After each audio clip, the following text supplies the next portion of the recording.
good evening, and wherever the sun may find you. My name is Walt, and this is Coffee and Concepts on Keystroke Medium.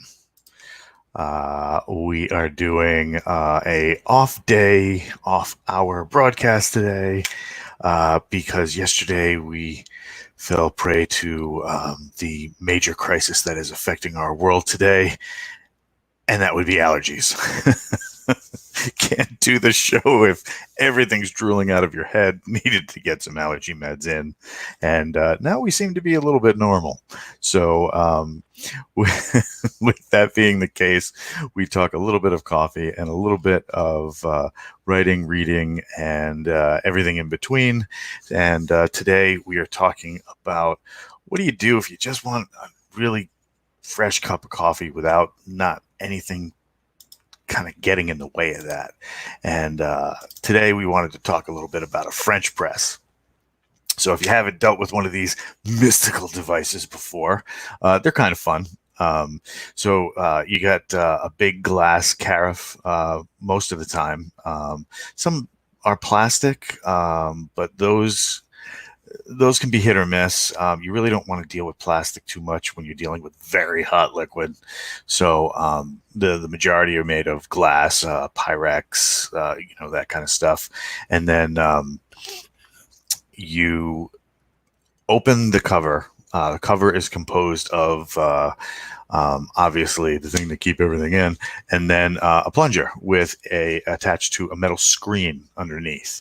So you add the desired amount of coffee for the correct amount of water, or flip that, the correct amount of coffee for the desired amount of water, and then you just dump the coffee into the carafe, pour the water in all together, and then put the cover back on. You wait about 4 minutes, letting the coffee steep, and then once you're all done, you press down on that plunger. The plunger gets pushes the screen down, which then traps the coffee grinds all the way in the bottom. And according to Lauren, and they let you drink all the coffee oils and froth. Yum. Absolutely correct. Dear Lord, I'm just swamped with animals today. So you get all that coffee with the oils that makes just a fantastic cup of coffee. Really nothing in between, so no filter, no whatever, because that screen is kind of porous.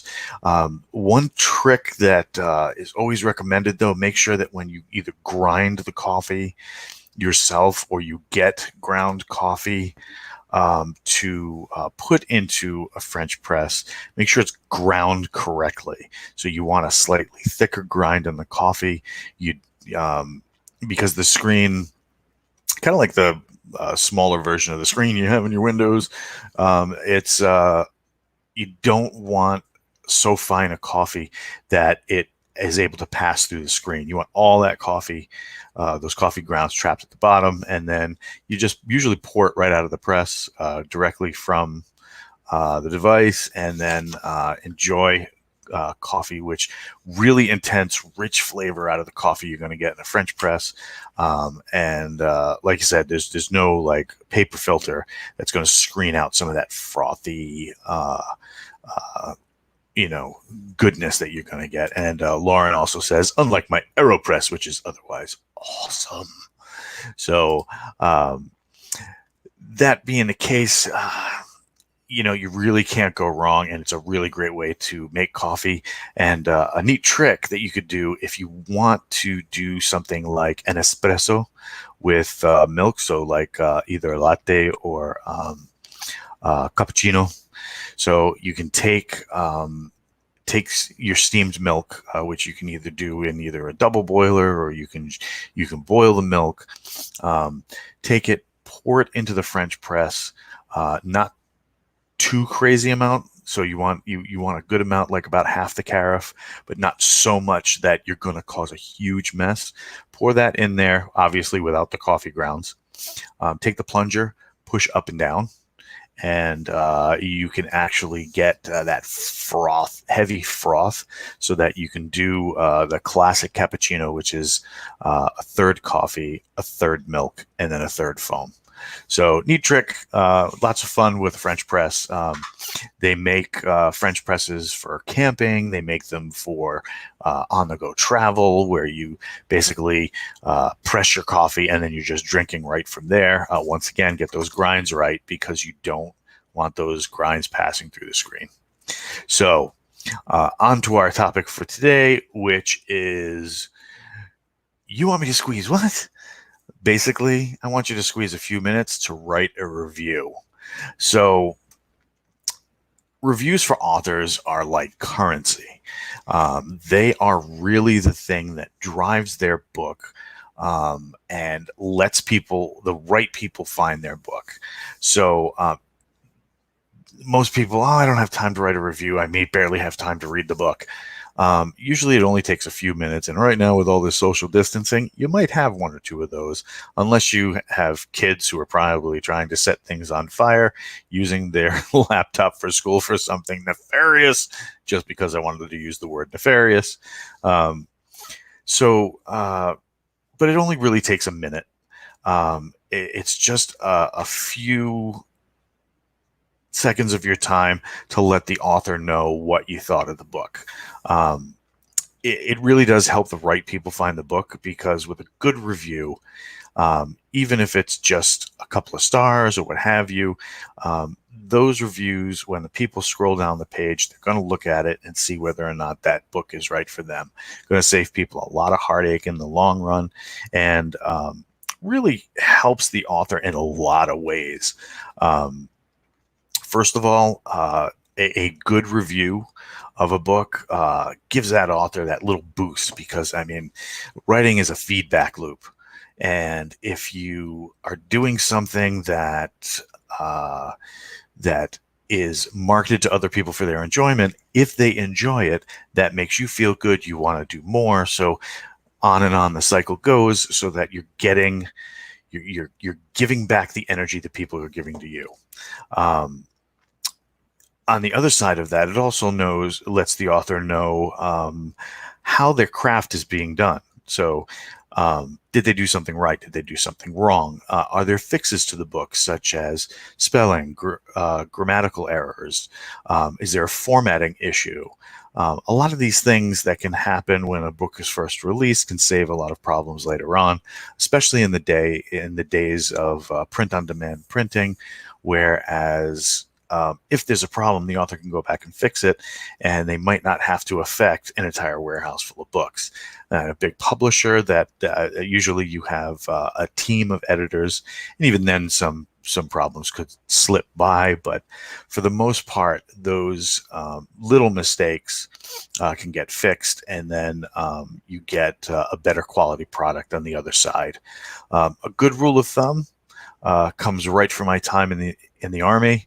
We have this thing called an AAR. Okay, it's an after action report, and the usual way that this is conducted is you do 3 positives, 3 negatives, or as they say a lot of times, 3 sustains and 3 improves. So you give the author 3 things you really enjoyed about their work, 3 things you noticed that might have improved the work. It doesn't necessarily have to be you used the word before 212 times in an X number manuscript.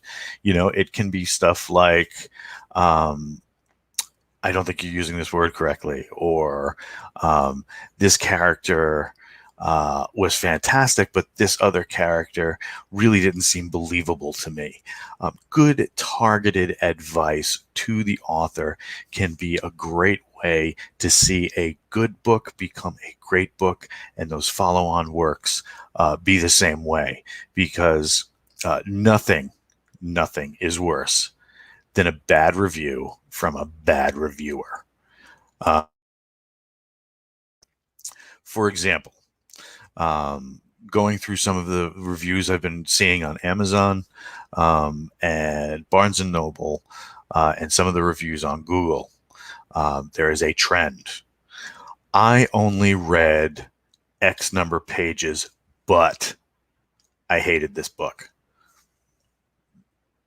That's like saying, I know everything there was about this subject, even though I didn't finish the course.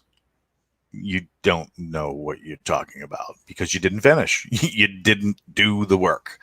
So those reviews are not helpful to anybody. All it is a knee-jerk reaction to something you didn't like. It's like sitting at the dinner table and saying, "Oh my God, this is awful," because you in a dish like chicken piccata, okay, capers, lemon, and chicken. Right? You taste the lemon before you taste the chicken or anything else, and just decide that maybe you got like a sour lemon or what have you, but you don't taste the dish, you tasted the garnish. It's the same way for a review like that. I only read 20 pages, but everything after that but does nothing but serve the reviewer's dislike of what they read in that 20 pages. Maybe that 20 pages is meant to sour you and make you feel a certain way about what comes after.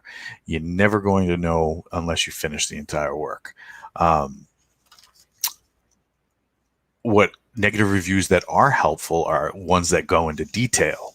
I think this author, for example, did a so-so job, and here's why. This character wasn't believable.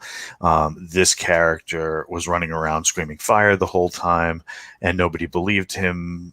This character only spoke in haikus. There's a number of different things. Targeting your advice to the author gives them that ability to see what they've done, see how it related to the readers. And if they have multiple reviews that point out that issue, it might be something that is catching their readers the wrong way. So if you need to leave a negative review, make sure you give that really good targeted feedback, that AAR feedback, 3 positives, 3 negatives. Give them something to be proud of, give them something to work for, and hopefully improve the work. But seriously, going back to the original point, a review takes about 2 to 3 minutes. You don't have to type a magnum opus on, the length of the Treaty of Versailles in order to get your point across. You also don't have to do a full recounting of the book, which a lot of reviews like to do. In some cases, that can be helpful, especially if they're succinct, but not always necessary. So, but the big thing is helps the author improve their craft, helps a reader who might be looking at that book as a potential buy, something that they might enjoy, gives them the opportunity to see into the book and see whether or not that's something that's going to be for them. So yeah, please give a minute, get those reviews in there, and help out your author friends, your reader friends, and people who might enjoy that work. So Keystroke Medium live on Monday nights with Josh, Scott, and Chuck at 9 p.m. Eastern on my side. So I don't know what it is for everybody else. Obviously, Coffee and Concepts, normally when the allergy season doesn't start in full swing, will be at Tuesday mornings at 7:30 a.m. Eastern. Storytelling with Josh Gayu, long-form storytelling that you can find on the YouTubes and on Keystroke Medium's Facebook presence. Writing Journey, a immaculately done series by Kayleen and Lauren, where they bring in authors, editors, people from all around the writing business to talk up the craft of writing. That is Thursday nights. And with that, this has been Walt for Keystroke Medium's Coffee and Concepts. Have a great day.